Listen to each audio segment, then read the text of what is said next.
Anyone remember the name of the church? Ephesus. Ephesus, eh? Ephesians. Ephesus, the church of Ephesus. That's the first church. The second church that John was told to write to was the church of Smyrna, which we will study today. So let's just make a quick review of what we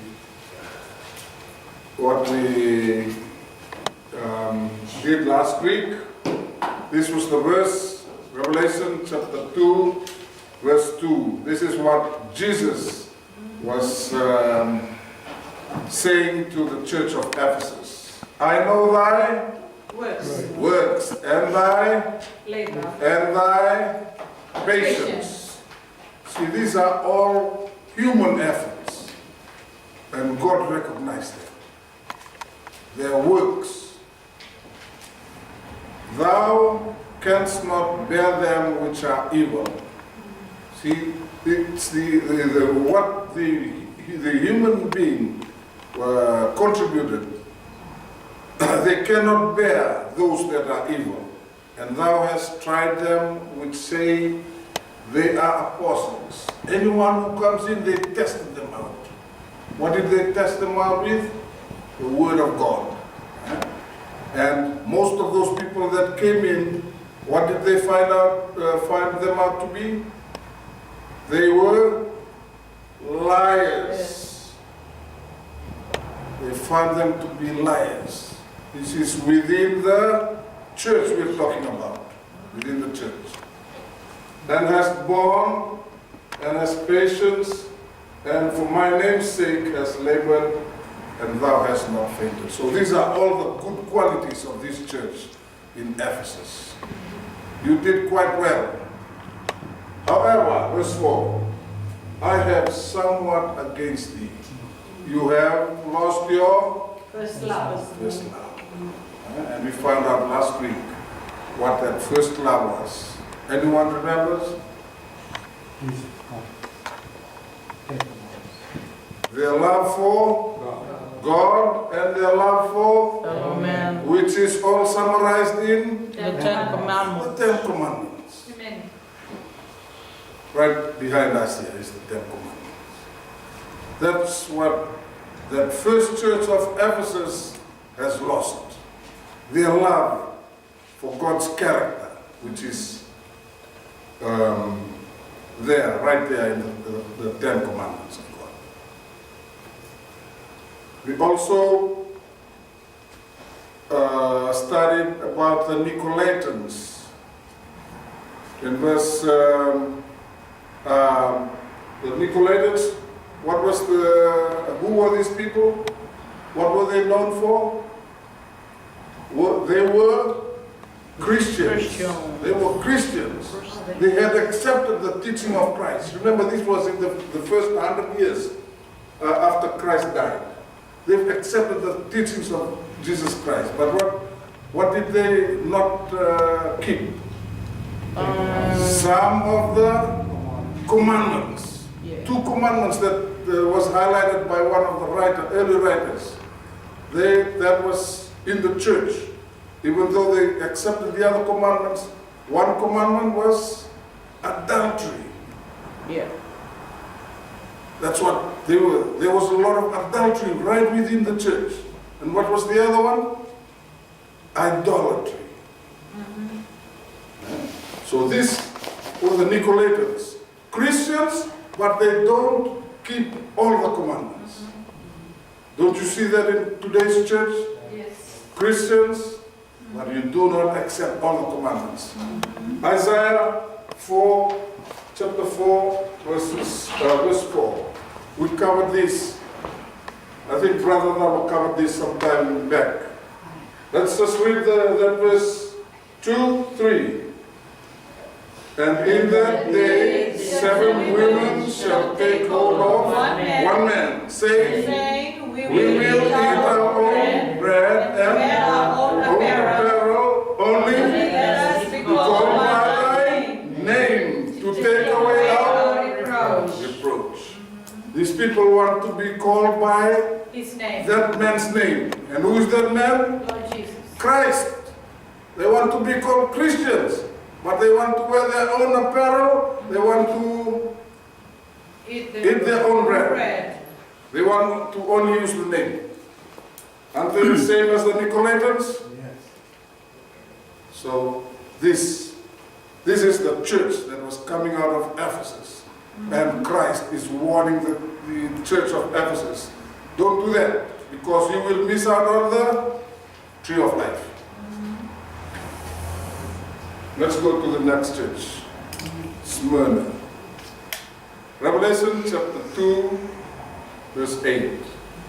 These things saith the first and the last, which was dead and is alive. So Jesus is introducing himself as the first and the last. Something similar to chapter 1.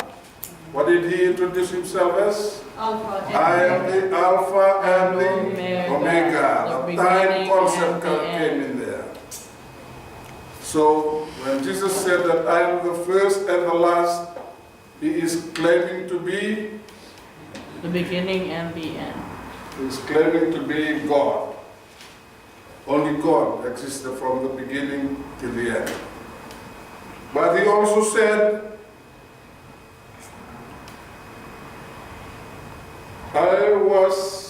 I died and then He's alive.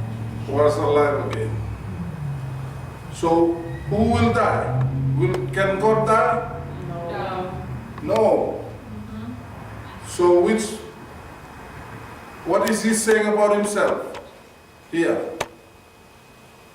He said, I am the beginning and I am the end. He's claiming to be God.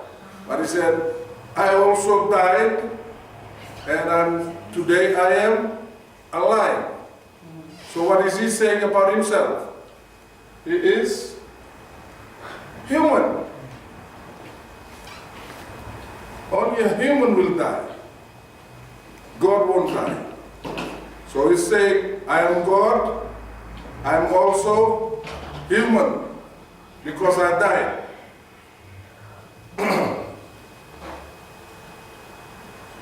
Okay.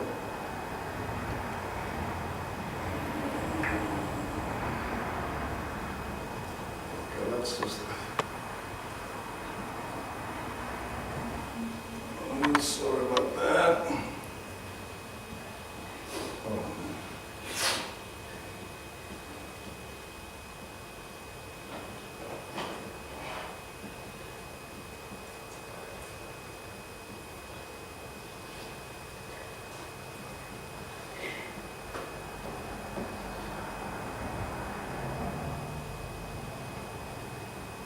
So he introduced himself as the first and the last, which means that he is claiming that he is God. And he also said that I died and that today I am alive again. He's also saying that I was human.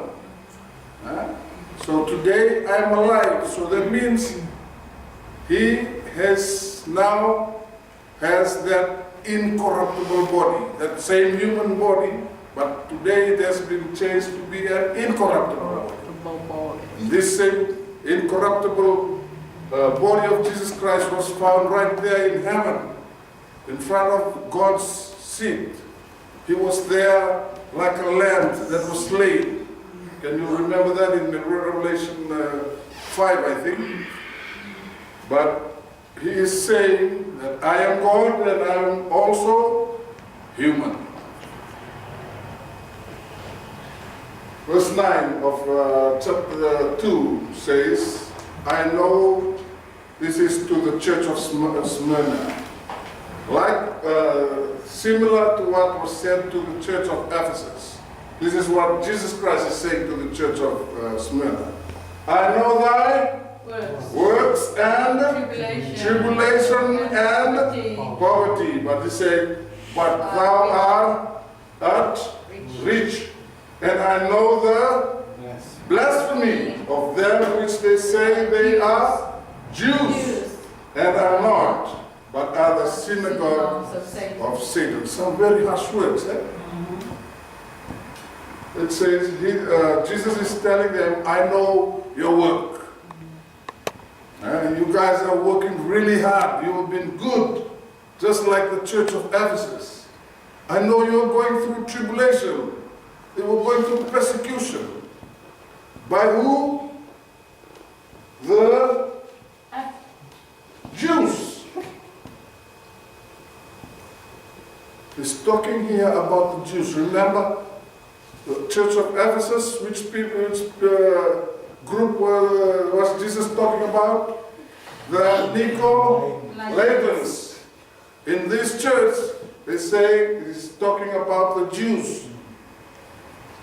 The Jews who are committing, what's the sin there? Blasphemy. What does blasphemy mean? You are human and you claim to be God. Jesus is doing that. Yeah? He was human and he's saying that I am God. These people too are doing the same. The Jews. They're saying we are human, we are Jews, but we are God. That's why Jesus said that they are committing blasphemy of them which say they are Jews and are not. They are Jews by blood. These are the people who are the descendants of Abraham, their bloodline. Jesus recognized the effort of the members of the Smyrna church were giving for his work. He also recognized that they were being persecuted because of it. They have become poor in human terms. But to Jesus, what did Jesus tell them? They are rich. Huh? Spiritually, these people are rich. Notice that this church does not have any fault that Jesus wants to raise up in this conversation. The church of Smyrna did not have any faults that Jesus wanted to raise. Unlike the one in Ephesus, the first church, they were told that they have lost their first love. At this church of Smyrna, there was no rebuke. But he was warning them against a group of people, the Jews. Let's have a look at what Jesus said. These people, they claim to be Jews, but they are not. Everywhere the disciples went, after Jesus died, they took the gospel of Jesus. The Jews came behind. And they were representing which church? The Jewish church, which is called Judaism. Judaism. And they were known to be very strict on the commandment of God. They were strong commandment keepers. Who was saying the boasting of their Jewishness? The Jews themselves who were coming behind. What did Jesus say they were really are? Jesus said, they are not Jews. Why did Jesus say that? They are real Jews. They are the bloodline of Abraham. They claim they can trace their ancestry back to Abraham. So why did Jesus call them, say that they were not Jews? Who's the real Jew? Galatians chapter 3, verse 28 and 29. Let's read together. 2, 3. There is neither Jew nor Greek. There is neither bond nor free. There is neither male nor female. For We we are are all one in Christ. one in Christ Jesus. 29. And And if we in Christ, then we are Abraham's seed and heirs according to the promise. So their Jewishness, according to Jesus, is no more. Anyone who is in Christ Jesus is a Jew, according to Jesus. And it says here, and if ye be in Christ, if ye be Christ, then ye are of Abraham's seed.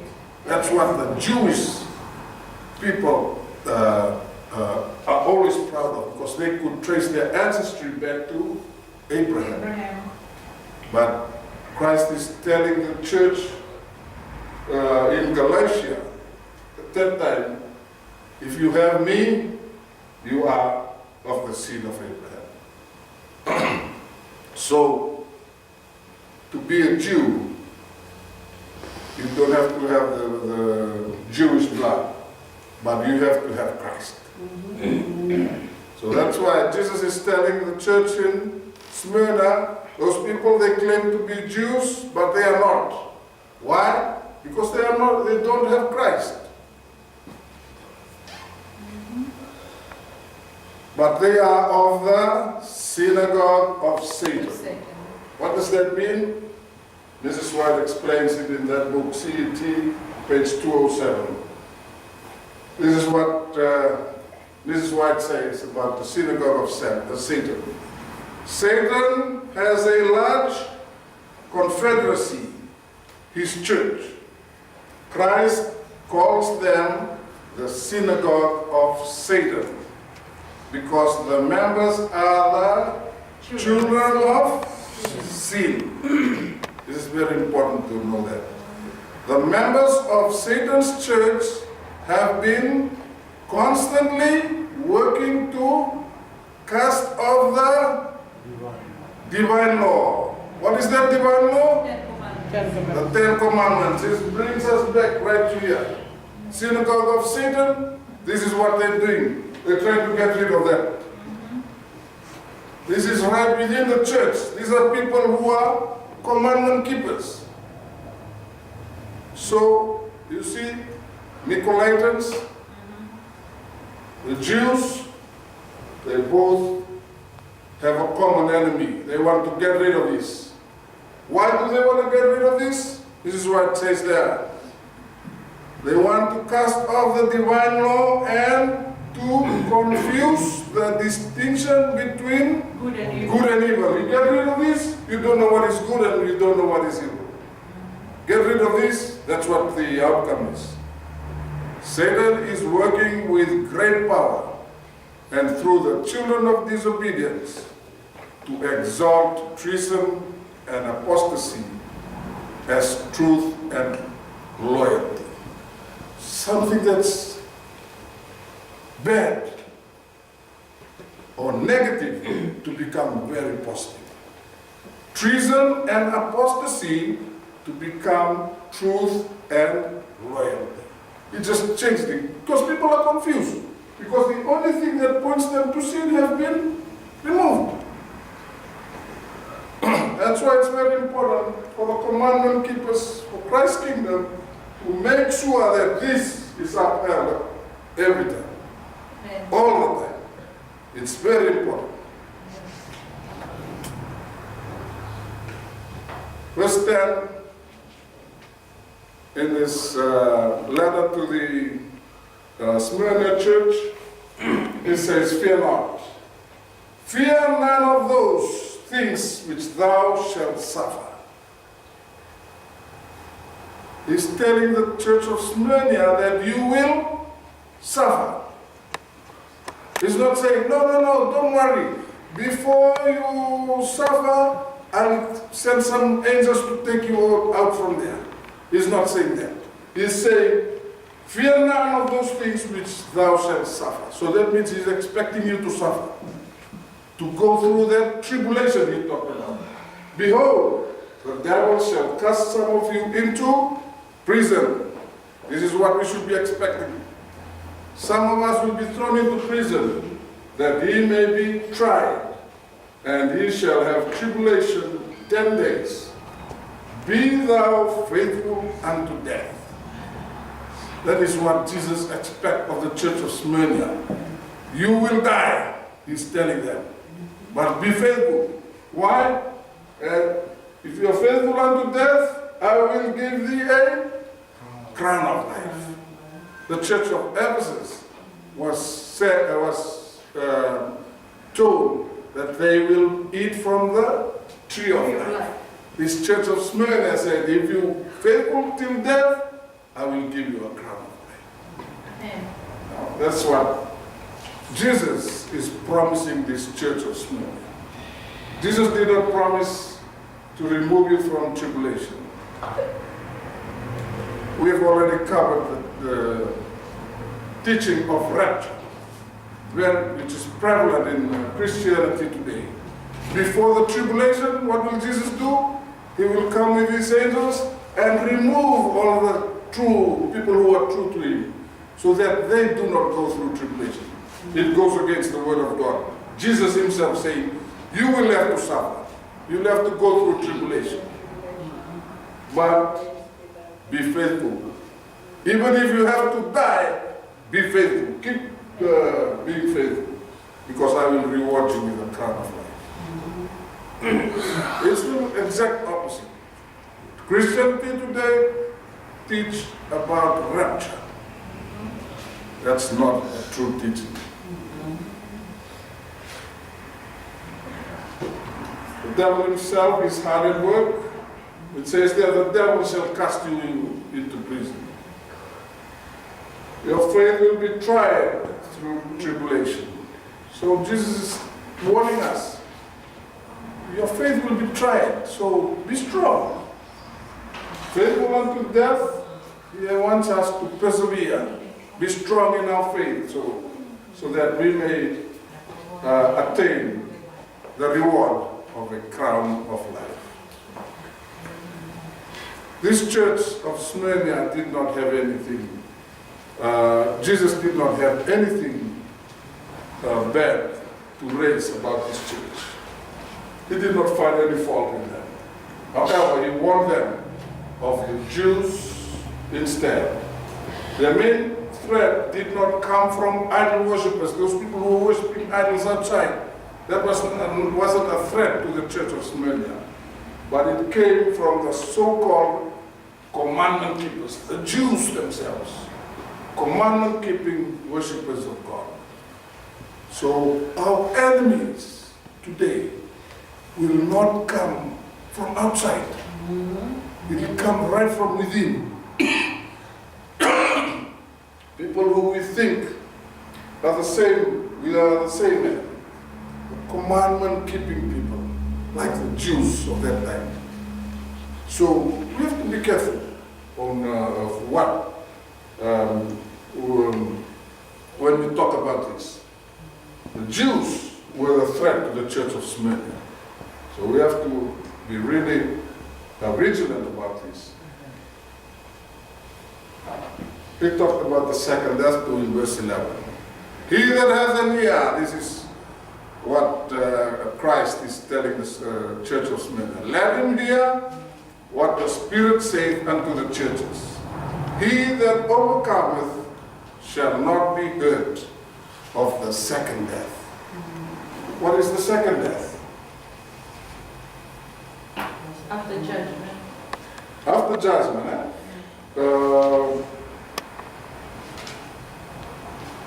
what is the first death? Physical death. Physical death. Everyone has to go through that first death. Even if you have to be persecuted, that's the first death. Jesus is saying, don't be afraid of that death. The one that you have to be afraid of is the second death. Amen. But if you persevere, if you are faithful to me, that second death will not touch you. Because you won't be, you will only die once. You'll be resurrected and will be in heaven forever with Jesus Christ. So this second death will only hurt those people who are not faithful to Jesus Christ. It won't touch those who are faithful to Jesus. Verse 11 says, read it to us once more. He that hath an ear, let him hear what the Spirit saith unto the churches. He that overcometh shall not be hurt by that second death. The church of Ephesus represented the first 100 years of Christianity. When Jesus died in AD 31 till about the time John was on the island of Patmos, 95 AD, the first 100 years. That was represented by the first church of Ephesus. The church of Smyrna represented the era from 100 AD to 313 AD. What happened in 313 AD, which is another major change in the church, the Christian church. This is what happened. You remember this guy? Yeah. Emperor Constantine. Okay. He believed that the church and the state should be as close as Possible. possible. Now the church is now linking up together with the state, the government. From 312 to 320 AD, Constantine was tolerant of paganism. Remember, he's the one who brought in the Sunday law. He was the one who brought in all these other pagan festivals into the church. Because he had the power. He was the emperor, and he became a Christian. And if you read through this, you'll find out that this man, Emperor Constantine, had a very big influence on Christianity. Thus began a new church era as represented by the third church of Pergamos. From 100 AD to 313 AD is represented by this clean church, Smyrna. Jesus did not have anything negative about this church, but he warned them of Jews or commandment-keeping Christians who will go against them. Then comes the rise of this Emperor Constantine in 313 AD, when he joined the church of Rome and began the bringing in pagan festivals into the church. So that will be represented by the third church of Pergamos. We will study this church in more detail next week. And I think this is a good place for us to end the study of Smyrna, the church of Smyrna. So let us bow our head in prayer.